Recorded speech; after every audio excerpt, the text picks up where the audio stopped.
Bon, je suis professeur de français, j'enseigne les lettres et de par mon expérience, je suis habitué à commenter, à comprendre, à expliquer des textes qui sont parfois complexes. Je suis relativement familier avec les procédés littéraires et j'ai reconnu que le texte de La vraie vie en Dieu était écrit par un artiste. Ça m'a immédiatement sauté aux yeux. Alors, même si le texte de La vraie vie en Dieu est traduit de l'anglais, mais les procédés littéraires, la beauté d'un texte peut traverser une langue et la beauté est restituée dans une autre langue. Il suffit d'avoir un bon traducteur. Il y a un poète de l'Antiquité grecque, 5 siècles avant Jésus-Christ, qui s'appelle Pindare et qui a dit « On est, du verbe naître, on est poète, on devient orateur ». Moi, je modifierais bien la formule et je dirais « On devient théologien, on est poète ». Ce que je veux dire par là, et ce que Pindare veut dire, et ce que j'ai expérimenté, c'est que la poésie, c'est un don. La poésie, c'est la preuve que l'on est un artiste. On est avec la poésie.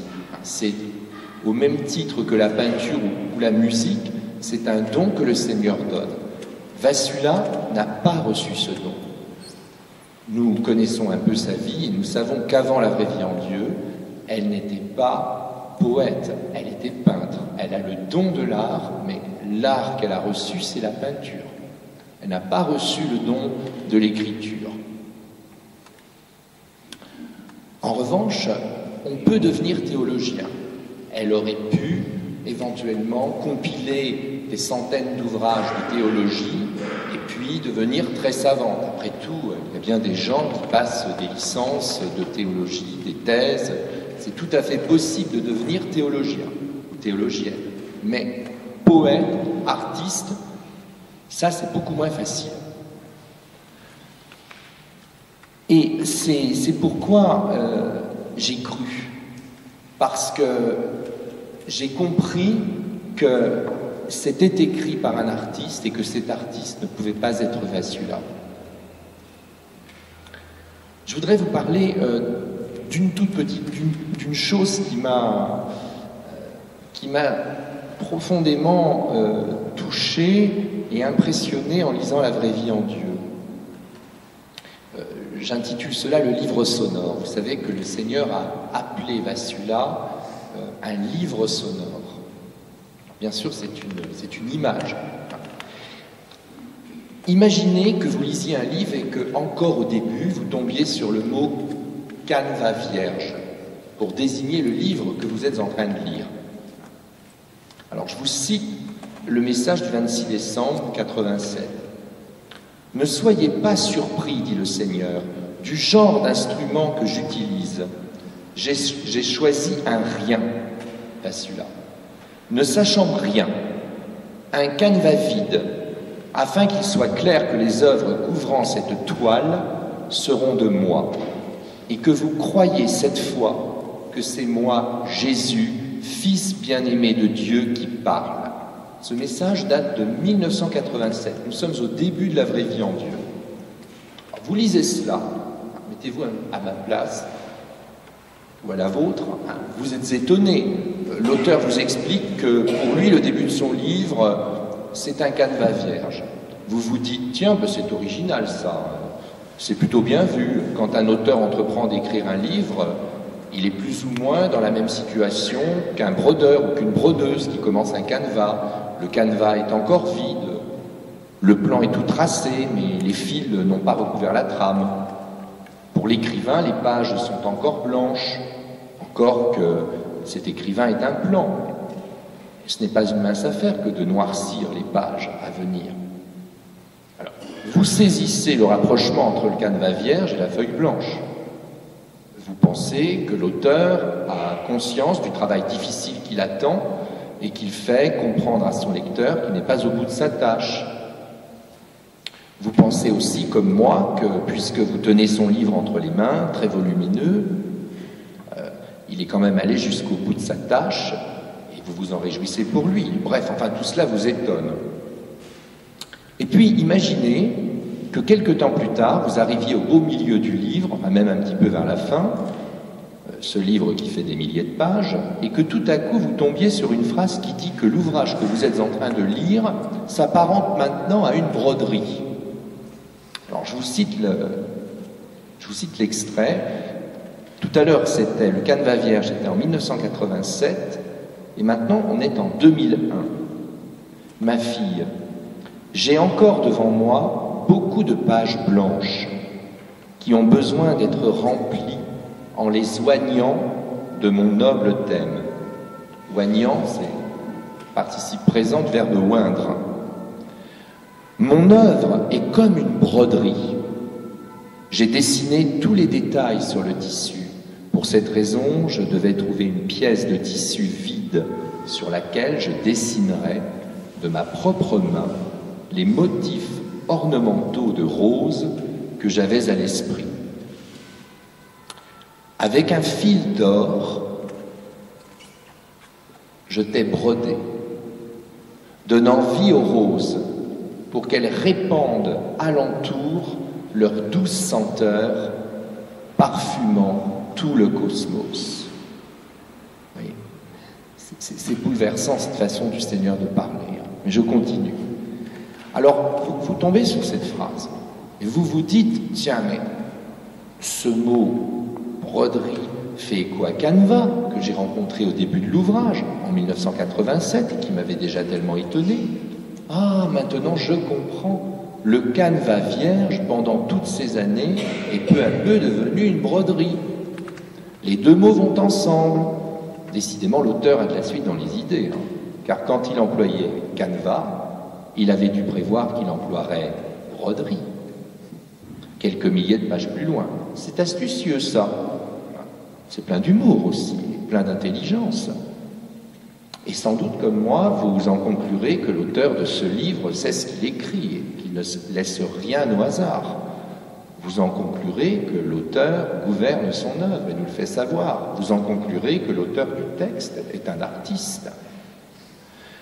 Bon, vous avez compris, je vous parle de la vraie vie en Dieu.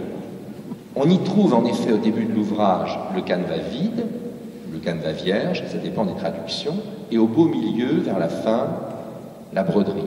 Comment ne pas s'en étonner et puis s'en émerveiller? Après avoir mis ces trois mots, Canevas vierge et broderie, en relation, je me suis dit, le Seigneur est vraiment un grand artiste. C'est bien lui qui écrit, et non pas Vassula. Et puis, je me suis également dit, qui sinon un grand artiste aurait pensé à employer ces mots, Canevas vierge, comme une pierre d'attente au seuil de la vraie vie en Dieu en 1987, et des années plus tard, broderie qui lui fait écho et qui met en lumière tout son sens. J'ai admiré la beauté de cette métaphore qui rapproche la vraie vie en Dieu d'une tapisserie, c'est-à-dire d'une œuvre de patience et de méticulosité. J'ai admiré le sens de la composition de l'écrivain, avec un grand E. J'ai admiré aussi sa discrétion et son effacement, car ces petits mots qui parsèment le texte passent inaperçus et n'ont rien d'ostentatoire. C'est à nous de le découvrir. Et entre parenthèses, que de choses que je n'ai pas vues et que verront des successeurs. Pour moi, les avoir découvertes, ces choses, ces merveilles, relèvent presque du miracle. Je me suis souvenu, en tant que littéraire, parce que j'ai fait des études de lettres, que Proust, Marcel Proust, en son temps, avait lui aussi prévu de commencer à la recherche du temps perdu par le mot « temps ». Le premier mot de la recherche, c'est « longtemps ». Longtemps, je me suis couché de bonne heure. Et je me suis souvenu que Proust avait fini son roman par le mot « temps ». Et je sais que ce grand créateur avait prévu de commencer son œuvre et de la finir par le mot « temps ». Eh bien, le Seigneur lui aussi avait prévu de commencer son œuvre par le mot canevas vierge et de finir par le mot broderie. Comment le Seigneur ne ferait-il pas aussi bien, sinon mieux, que l'une de ses créatures et l'un de ses plus brillants écrivains?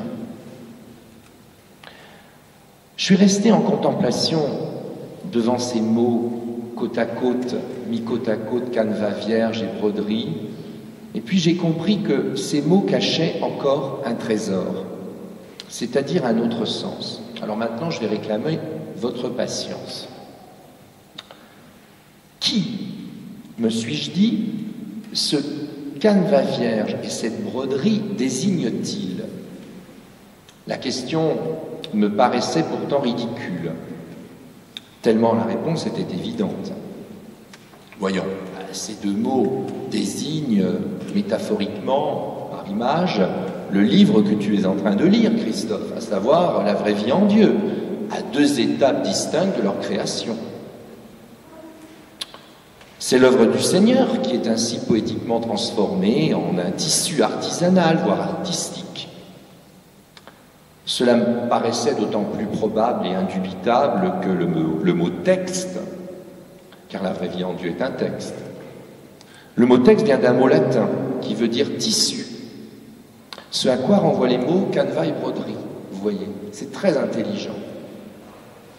C'est très subtil. Il n'y avait pas de doute. Ce canevas et cette broderie ne pouvaient être à mes yeux que le livre papier que notre Seigneur dicte à Vassula. Alors j'entends d'ici une petite voix inquiète, la vôtre. Parce que ce n'est pas le cas, monsieur? Je réponds, canevas vierge et broderie désignent bien la vraie vie en Dieu. Mais j'ajoute, pas seulement la vraie vie en Dieu. Je crois entendre soupirer intérieurement, vous entendre soupirer. Pourquoi désirez-vous tout compliquer? Vous l'avez dit, ce tissu brodé est la vraie vie en Dieu. Alors par pitié, n'allez pas chercher des complications à tout. Qu'allez-vous encore nous dire? Alors mes chers amis de la vraie vie en Dieu, j'aurais bien aimé m'en tenir à cette interprétation que canevas vierge et broderie désignent exclusivement la vraie vie en Dieu. C'est une interprétation qui est déjà en soi très satisfaisante. Mais non. Le texte tel qu'il est écrit nous pousse à aller plus loin. Et cela prouve, et c'est pourquoi je vous parle de cela, que c'est le Seigneur qui a écrit cette œuvre, et non pas Vassula. Parce que pour imaginer une chose comme ça, il faut être Dieu, ou alors il faut être un immense artiste, et alors il faut donner le prix Nobel à Vassula. Écoutez bien, tout à l'heure je vous ai lu un extrait et je me suis arrêté sur cette petite phrase. Le Seigneur dit en 2001 à Vassula, avec un fil d'or, je t'ai brodé.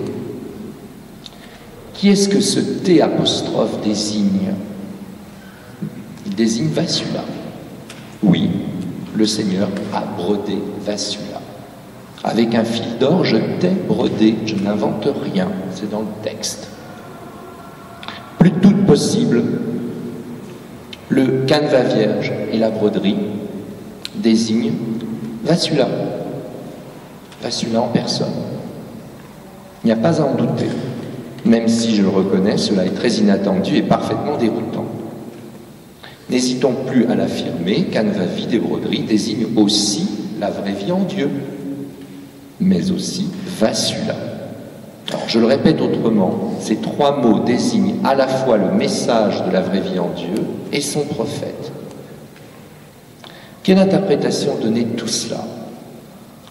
Mais le Seigneur semble vouloir nous dire que nous ne pouvons pas dissocier la vraie vie en Dieu de Vassula. Nous ne pouvons pas dissocier un message de son prophète. Alors, je laisse le soin aux théologiens de poursuivre.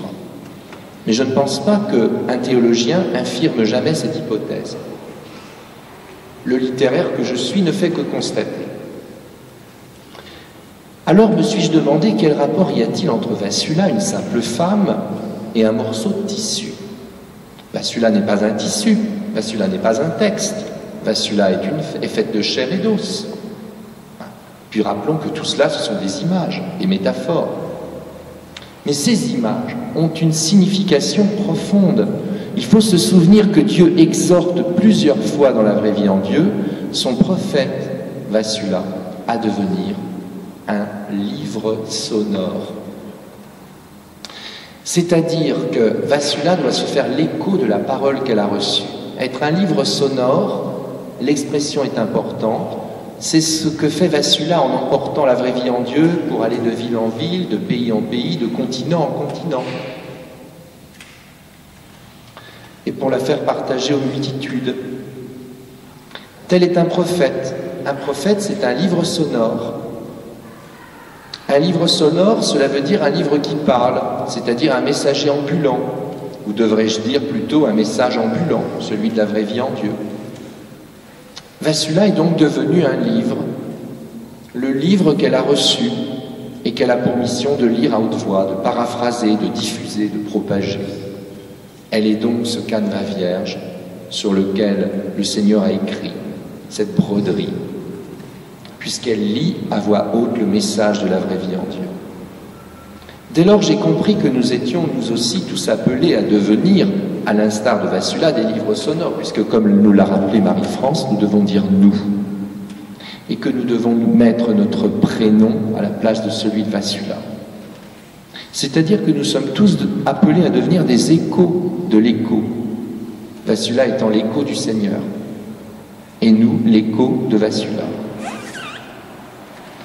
C'est pourquoi nous disons que nous sommes l'écho de l'écho. Être canevas vierge, puis broderie, n'est pas réservé qu'à Vassula, mais à tous les enfants de lumière qui diffusent la vraie vie en Dieu. Mais ça, vous n'en doutez pas. Et vous voyez, j'arrive au bout de ma démonstration. Ce que je voulais vous montrer, c'est que seul un poète, que seul le Seigneur pouvait avoir imaginé une chose pareille. Que seul le Seigneur pouvait avoir disposé ces mots, canevas vierge, broderie, livre sonore. Et il laisse le soin à notre intelligence, à notre perspicacité, le soin de comprendre et d'interpréter. Moi, quand j'ai compris cela, et d'autres choses aussi, je n'ai pas pu m'empêcher de le dire. C'est pourquoi je suis là devant vous. Je suis là devant vous pour vous dire que il y a une intelligence délicieuse, merveilleuse dans ce texte. Il y a des choses qui sont cachées. Ça, je l'ai découvert, je l'ai vu. Je suis sûr qu'il y a des centaines de choses, peut-être pas des centaines, mais des dizaines de choses que je n'ai pas vues. Et que d'autres verront après moi, parce que c'est un livre très très gros, qui n'ont pas pu être inventés par Vassula Riden, qui, encore une fois, est un bon peintre, mais n'est pas un poète. Vassula n'a pas reçu le don de l'écriture.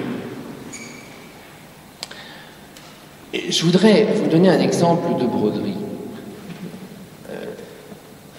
Vous faire goûter à cette broderie. Permettez-moi de vous raconter cet épisode. Il y a dans tout ce livre de la vraie vie en Dieu une caractéristique soulignée par le Seigneur en 1987. Il dit à Vassula: « As-tu jamais senti dans tout mon message une trace de méchanceté de ma part ?» Et de fait, on ne relève pas dans toute la vraie vie en Dieu une trace de méchanceté. Et en particulier, à moi qui ai fait des lettres, pour moi qui ai fait des lettres, qui ai lu par exemple les écrivains du XVIIIe siècle, il n'y a pas une trace d'ironie.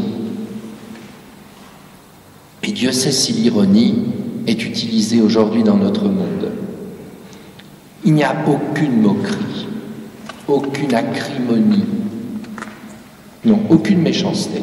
Il y a des remontrances, comme Marie-France nous l'a dit. Le Seigneur nous adresse des reproches et des remontrances, mais il n'y a pas une façon de parler qui est méchante, que l'on trouve par exemple dans les journaux ou dans des livres.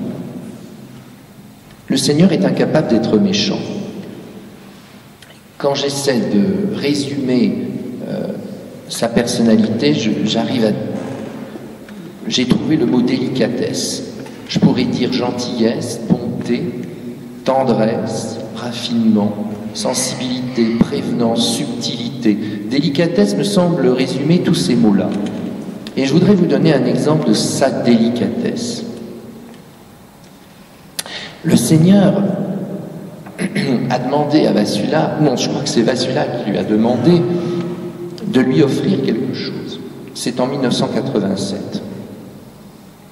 Et elle lui propose naïvement une de ses peintures, parce qu'elle peint très bien.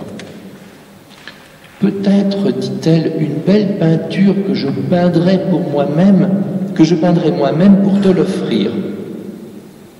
Elle lui propose de lui offrir une de ses toiles. Et alors, il lui fait comprendre que non, elle ne peut pas lui offrir cela parce que le don de l'art lui appartient. Alors, trêve de suspense, vous voulez savoir ce qu'elle peut lui offrir. Marie-France l'a dit. Si nous voulons offrir quelque chose qui nous appartienne en propre, il n'y a qu'une chose que nous puissions offrir au Seigneur, c'est notre volonté. Mais je ferme la parenthèse parce que ce n'est pas mon propos. La façon dont il lui parle est admirable. Il lui dit, voici comment il lui répond. Tes peintures, Vassula, n'est-ce pas moi qui t'ai accordé ce don de l'art? Cela n'est-il pas aussi venu de moi? Quand j'ai lu ça, je me suis dit qu'il lui parlait avec beaucoup de gentillesse et de délicatesse. Moi qui suis enseignant, j'aurais dit à mes élèves, tes peintures, Vassula, c'est moi qui t'ai accordé ce don de l'art. Cela est aussi venu de moi. C'est pas la même chose. N'est-ce pas moi qui t'ai accordé ce don de l'art? Ça, c'est la façon de parler de Dieu. Cela n'est-il pas aussi venu de moi? Je crois que toute la différence réside dans la phrase interrogative. Le Seigneur n'emploie pas la phrase déclarative. Vous voyez, ce qui, dans la vraie vie en Dieu, emporte aussi mon adhésion, ce sont des détails. Mais ce sont les détails qui font toute la différence. Nous, les hommes, nous ne sommes pas forcément toujours délicats. Quand nous parlons, quand nous affirmons quelque chose, nous utilisons la phrase déclarative. C'est moi qui t'ai donné cela. C'est venu de moi, ça vient de moi. Nous parlons de façon très directe. Jésus signe sa présence par sa façon de parler. N'est-ce pas moi qui t'ai accordé ce don de l'art? Cela n'est-il pas venu de moi? Le Seigneur n'est pas brutal. Et je vous rappelle qu'il dira à Vassula en 1985 « Permets-moi d'être ton ravisseur ». Quand j'ai lu ça, j'ai dit « Mais quoi? Dieu demande à Vassula d'être son ravisseur. Permets-moi, lui le roi des rois, permets-moi ». Aucun roi ne s'est jamais exprimé ainsi avec l'un de ses sujets. Personne n'a eu une telle gentillesse, une telle délicatesse. Je voudrais vous faire aussi partager une autre expérience. La délicatesse de Jésus ne se sépare pas d'un certain état d'esprit qui favorise la détente et la confiance. On appelle cela l'humour. La vraie vie en Dieu en est imprégnée. L'humour est d'ailleurs quelquefois présent là où on l'attendrait le moins, dans des messages sérieux, dont le fond est si grave qu'il ne peut être probablement abordé qu'avec humour et légèreté. Et là aussi, cela crie l'innocence de Vassula. La pédagogie du Christ nous surprend toujours. L'extrait suivant date du 6 mars 1987. Et il est caractéristique de cet état d'esprit qu'on appelle l'humour. Jésus désire parler à Vassula de son pain à lui qui est plus précieux que son pain à elle. S'il y a des gens parmi vous qui ne savez pas ce qu'est le pain de Dieu, le pain du Seigneur, c'est son corps que nous mangeons lorsque nous communions. Mais Vassula, au moment où le Christ lui parle de son pain, a faim. Et le moment n'est pas le mieux choisi pour lui transmettre cette leçon. C'est même, semble-t-il, le pire moment. Alors pourquoi Jésus insiste-t-il? Et Vassula aussi insiste, mais pour dire qu'elle a faim. Voici le dialogue que cela donne. Vassula, c'est moi Jésus, ton sauveur. As-tu faim? En fait, oui Jésus, en ce moment j'ai faim. Ai toujours faim. Aie faim de mon pain. Viens, mon pain est gratuit, et quand tu me mangeras, tu seras rassasié. Jésus, je parlais du pain terrestre. Je sais, Vassula, mais lequel préférerais-tu avoir? Les deux, Jésus. Ton pain ne te satisfera qu'un moment seulement, mais en mangeant mon pain, tu seras rassasié. Quiconque mangera de mon pain vivra pour toujours, et je te nourrirai, Vassula. Alors, ce qui me séduit dans ce dialogue, c'est le léger malentendu, forcément comique, qui résulte de la situation. Jésus n'assume pas le rôle comique, c'est Vassula qui l'assume. C'est elle qui fait le pitre à son corps défendant. Comment ne serait-elle pas involontairement drôle dans cette situation inattendue? Ce qui est drôle, c'est le contraste entre Jésus impassible et patient et Vassula exclusivement centrée sur sa faim. Cela porte évidemment à rire ou à sourire. Affamée, elle se cantonne dans le registre prosaïque du pain terrestre, tandis que Jésus, lui, tente à contretemps de lui faire exalter son pain divin. C'est sans doute possible, c'est sans aucun doute possible, Jésus le responsable de ce joyeux malentendu, l'ordonnateur de cette petite scène. C'est bien lui qui tire les ficelles. C'est bien lui qui exploite la quasi-indisponibilité de Vassula, que la faim tenaille et rend dans l'instant la faim la rend dans l'instant présent incapable de s'élever, de se hisser au niveau spirituel de Jésus. Et Jésus le sait bien. Alors pourquoi a-t-il choisi ce moment? Il est pleinement complice. Vous voyez, il y a dans la volonté du Seigneur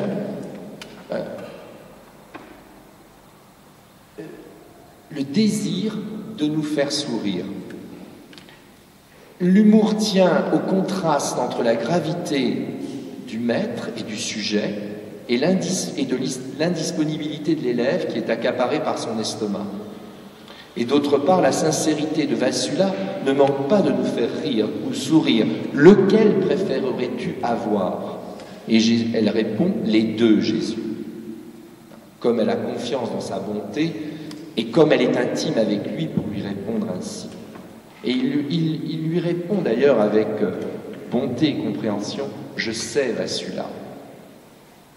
Mais vous voyez, l'épisode est profond. Il nous rappelle que notre âme n'est réceptive aux vérités spirituelles qu'à condition que notre corps ait été nourri. Et cela, les missionnaires le savent très bien. Et qu'il est effectivement souhaitable pour tout homme de se nourrir et du pain terrestre et du corps du Seigneur. Jésus ne nie pas l'importance du pain terrestre.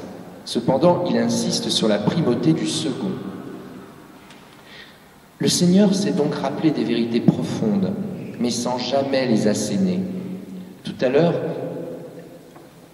Notre ami a dit que le Christ n'écrasait jamais l'âme.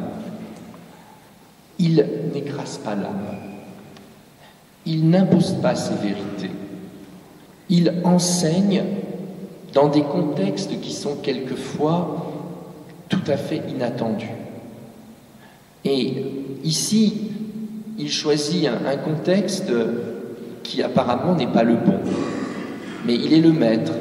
Et au fond, choisir ce contexte est rassurant, parce que cela instaure un climat de spontanéité, de fraîcheur, d'intimité, qui permet de parler sérieusement, mais sans la gravité.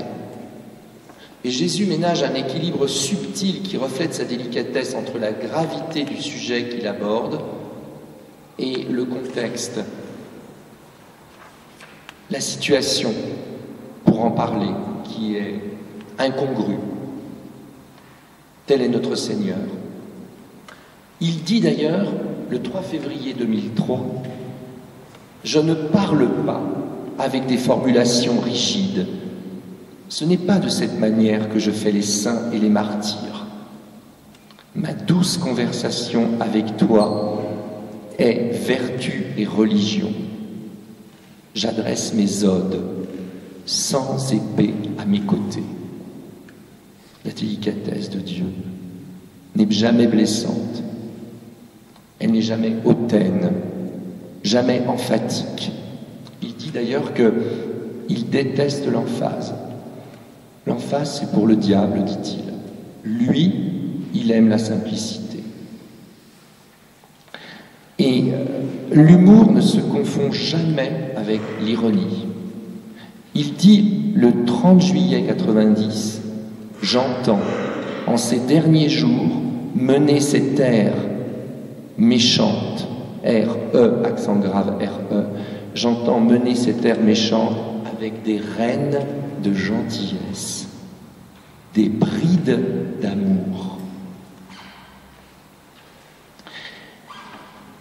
Je voulais simplement terminer en vous lisant quelques phrases. Quelques phrases du Seigneur. J'ai toujours été étonné par sa façon de parler. Et j'ai essayé de comprendre d'où vient à la fois, d'où vient cette poésie. S'il y a quelque chose que je retiens, c'est la fermeté du propos et en même temps la douceur qui en découle. Le Seigneur n'est jamais sévère, n'est jamais méchant, il est sévère. Et sa formulation frappante impressionne. Il se sert souvent de comparaisons qui sont originales et qui impriment comme une image à l'esprit, tel un sceau. Par exemple, le 17 janvier 92, il dit « La méchanceté et l'athéisme, la soif de pouvoir et le rationalisme sont portés comme une chevalière par ces hommes. » Quelle étrange formulation. Il dit encore, le 1er juin 2002, je vous lis cette phrase. « Comme les fantômes d'un rêve de minuit, il s'interroge. Il parle de ceux qui doutent, des âmes qui doutent et qui le déçoivent, comme les fantômes d'un rêve de minuit. » Je me suis beaucoup interrogé sur cette phrase. Également, une fois, il demande à Vassula, « Comment est-ce d'être lavé dans mes eaux lustrales ?» C'est complètement inattendu, c'en est presque drôle. Comment est-ce d'être lavé dans mes eaux lustrales? Il dit aussi des choses qui sont inattendues et qui sont très simples. Mais cette petite phrase du 10 juin 87, « Tu es un pas en avant de moi, Vassula. » Alors, vous voyez, un faux prophète aurait pu dire « Ne cherche pas à me dépasser. » Non, il ne parle pas comme tout le monde. Il nous étonne par sa façon de formuler les choses. Tu es un pas en avant de moi. Ou bien, le 15 juin 86, ah Vassula, ne cours pas devant moi. Ça aussi, je trouve ça étonnant. Ou bien, le 28 septembre 2000, la pauvreté est à ton coude. Et le 10 juin 1987, tu es maintenant un pas en avant de moi.